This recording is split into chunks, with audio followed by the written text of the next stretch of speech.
अभी हम chapter 1 start कर रहे हैं। एक्सरसाइज है द सेल, मेनली सेल के बारे में हमको पढ़ना है। और आप देख रहे हैं एमबीओ चैनल पे पहली बार आए हैं, सब्सक्राइब जरूर कर लीजिएगा। यहाँ पे क्लास 8 का लगभग सभी कंटेंट हम यहाँ कवर करेंगे, चाहे वो एक्सटर्नल एग्जाम हो, जाए ओलंपियाड या फिर नवोदय का, उस सब का भी क्वेश्चन यहाँ कवर कर देंगे। तो सेल होता क्या है मेनली बेसिक। तो जैसे आप कुछ भी सामान देखो, सबसे अच्छा एग्जाम्पल इसका लिया जाता है जो घर बनाया जाता है। दीवार जो आप देखते होगे, अगर कुछ ऐसा दीवार बना है तो उसमें क्या होता है ना कि बहुत सारा ईंट रख के बनाया जाता है। हम ईंट इसमें कैसे बना देते हैं, कैसे भी करके बना दो, कोई ईंट बड़ा होगा, कोई ईंट छोटा होगा, ठीक है ना। इस टाइप से हम बना देते हैं। ये एक दीवार जैसा आपको दिख रहा होगा। तो सेल के बारे में भी कहा जाता है, जैसे कोई दीवार के लिए ईंट जरूरी है, वैसे ही हमारे शरीर के लिए या शरीर दुनिया में जो भी ऑब्जेक्ट है उसके लिए सेल का इम्पोर्टेंस उतना ही है। मतलब अगर कुछ भी है तो उसमें सेल होगा ही होगा। सेल या तो जिंदा होगा या मरा हुआ होगा। जैसे दुनिया में अगर आप किसी भी ऑब्जेक्ट के बारे में सोचो कि वो क्या है, या तो वो बायोटिक है या नॉन बायोटिक है, या तो वो जिंदा है या मरा हुआ है। तो सेल में भी ऐसा ही होता है, या तो वो जिंदा है या मरा हुआ है। खैर, हम आते हैं। अगर आपसे कोई पूछ दे कि ये सब तो ठीक है, समझ गए हम सेल कि सभी कुछ में सेल होता ही है, तो इसका डिफिनीशन क्या हो जाएगा। इसका हम लिखेंगे it is the basic unit of life. Basic unit of life. देखिए, इसका डिफिनीशन और भी हो सकता है, लेकिन ये बस समझने के लिए, अगर आपका 1 नंबर का क्वेश्चन हो या फिर आपसे सर पूछें कि बताओ व्हाट इज़ सेल, तो आप बोल सकते हो it is the basic unit of life. सबसे छोटा सा इसका आंसर है। लेकिन इसका एक और डिफिनीशन किया जा सकता है, उसको भी याद कीजिए। इसमें हम लिखेंगे, तो इसका डिफिनीशन हम क्या लिखे हैं, it is the basic structural. इसमें बेसिक स्ट्रक्चर और फंक्शन उसमें ऐड कर दीजिएगा। किसी भी लिविंग ऑर्गेनिज्म का जो बेसिक स्ट्रक्चर और फंक्शन यूनिट होता है वही क्या होता है, सेल होता है। तो ये डिफिनेशन अगर आपसे 2 नंबर या 3 नंबर का क्वेश्चन आए, लॉन्ग क्वेश्चन, तो आप ये लिख लोगे और यहाँ पे ये लिख लोगे। अब यहाँ पे एक बात और आती है कि क्या सब कुछ सेल से ही बना है, दुनिया का जो भी चीज़ हम लिविंग देख रहे हैं। हाँ बिल्कुल, क्योंकि देखिए हमारा शरीर क्या है, बहुत बड़ा है।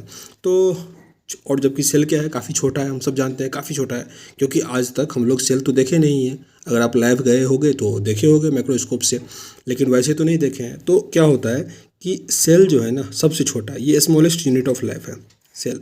जब बहुत सारा सेल, ग्रुप ऑफ सेल मिलता है तो ये क्या बनाता है, टिश्यू बनाता है। टिश्यू बनाता है। जब टिश्यू बहुत सारा मिलता है तब आप ऑर्गेन पढ़ते हो, जैसे लीवर सब पढ़ते हो ना, ऑर्गेन हमारे सेल में, नर्वस सिस्टम, ये सब ऑर्गेन बनता है।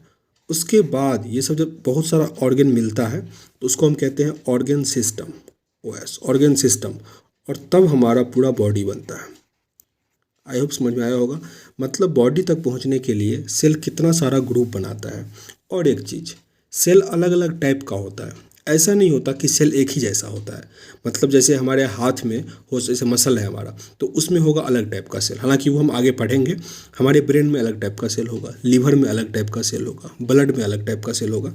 तो ज़रूरी नहीं है कि सेल हमारे शरीर में जैसा है वैसा, मतलब अलग अलग वेरिएशन है। प्लांट का सेल का अलग टाइप होगा। तो सेल कई टाइप के होते हैं। खैर, यहाँ पे हमको पहले जानना होगा कि इतना बार जो सेल कर लिए, इसका खोज कौन किया था। तो देखिए, इसके बारे में 2 साइंटिस्ट हैं, क्योंकि जैसा हमने आपसे कहा कि एक होता है लिविंग, इसमें एक सेल क्या है, लिविंग है, और दूसरा क्या है, नॉन लिविंग। क्योंकि जैसे मतलब अगर हम बात करें तो जो ऑब्जेक्ट मर गया है, या फिर जो हम देखते हैं अमीबा, या उससे भी कहना ये सही होगा, जैसे हमारा स्किन है, तो स्किन ऊपर का जो परत है स्किन, उसमें भी क्या होता है, नॉन लिविंग सेल होता है, या उसी को हम डेड सेल कहते हैं। ठीक है। तो नॉन लिविंग सेल सबसे पहले जो खोज किया गया था वो किया गया था नॉन लिविंग सेल का। ठीक है ना। और नॉन लिविंग सेल का खोज करना काफ़ी मुश्किल इसलिए था क्योंकि ये काफ़ी छोटा है और इसके लिए चाहिए उसको माइक्रोस्कोप। माइक्रोस्कोप चाहिए। अब जब माइक्रोस्कोप का खोज होगा तभी तो नॉन लिविंग जो हमारा सेल है उसका खोज हो पाएगा। तो आप कहोगे बिल्कुल सही, तो फिर माइक्रोस्कोप इसके लिए कौन बनाया होगा जो नॉन लिविंग को देखा होगा। तो उनका नाम था रॉबर्ट हुक। क्या नाम लिखेंगे, Robert, Robert Hooke, Robert Hooke. ठीक है। ये वही नाम है जो सेल का खोज किया था। अगर आपसे डायरेक्ट पूछा जाए कि बताओ सेल का खोज किसने किया था, तो आप सीधा आंसर करोगे रॉबर्ट हुक। अगर पूछे नॉन लिविंग सेल का कौन किया था, रॉबर्ट हुक। लेकिन अगर वहीं आप एग्ज़ाम दे रहे हो ओलंपियाड या कुछ ऐसा, तो आपसे पूछा जा सकता है कि ये बताओ लिविंग सेल का खोज कौन किया था। तो देखिए याद करना थोड़ा आसान होता है। एल से लिविंग और उसका नाम भी क्या है, लिवेन हुक। तो इसका नाम क्या था, लिवेन हुक था। क्लियर है। अगर डेड सेल पूछे तो रॉबर्ट हुक, और अगर लिविंग सेल का पूछे, जिंदा सेल का पूछे, तो लिवेन हुक। अब इसका खोज हुआ कब था, तो ये तो क्लियर है। पहले जो है वो डेड सेल का खोज हुआ, तो इसका पहले हुआ होगा, ये हुआ 1665 में। 1665 इसमें हुआ था डेड सेल का। और इसके बाद यानी जो 1974 है, 1974 यानी 9 साल के बाद, 9 साल के बाद जो है वो लिविंग सेल का खोज किया गया। माफ़ कीजिएगा, यहाँ पे मैं 9 लिख दिया, ये 6 होना था, ठीक ना। तभी तो, क्योंकि कहा जाता है 17th सेंचुरी जो था, यानी 1600 से लेकर 1700 तक का जो टाइम था, उसमें काफ़ी डेवलपमेंट हुआ साइंस के क्षेत्र में, ठीक है। तो अभी हम मेनली जाने कि सेल क्या होता है और उसका डिस्कवर कौन किया था, बस इतना ही। आगे इसके बारे में और कुछ पढ़ेंगे। मेनली ये एक इंट्रो टाइप का वीडियो था। अगर आपको अच्छा लगे कमेंट बॉक्स में लिखिएगा, ताकि ऐसे ही हम कंटिन्यू रखें।